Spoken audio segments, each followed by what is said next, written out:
লাগতো, এখন খুবই পরিষ্কার হয়ে গেছে।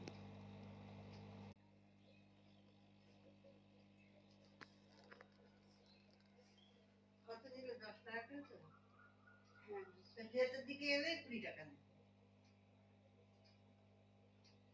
না আবার অনেক এখন খরচ হয়ে গেছে টোটো ভাড়াগুলো, এখন এক একজনের 20 টাকা করে বলে। হ্যাঁ, হ্যাঁ, এখন টোটোগুলো বিশাল খরচা হয়ে গেছে। কত টোটো খালি পড়ে চলে যাচ্ছে।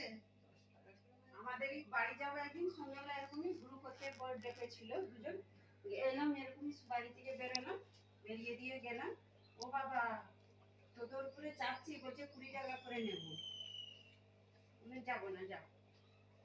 হ্যাঁ, একটু দাঁড়ালে অনেক হয়ে যাবে।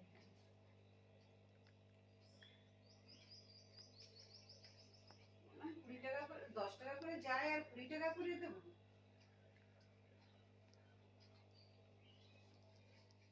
টোটোওয়ালাদেরও এখন ভাড়াটা বেড়ে গেছে প্রচুর। তার জিনিসপত্রের দাম হ্যাঁ, হয়ে সেটাও যাচ্ছে। ওদেরও দোষ নাই, সব জিনিসের দাম বেড়ে গেছে, ওরাও তো রাস্তায় বেরোয় ইনকাম করার জন্যই তো বেরোয় না, ওদেরও দোষ নাই।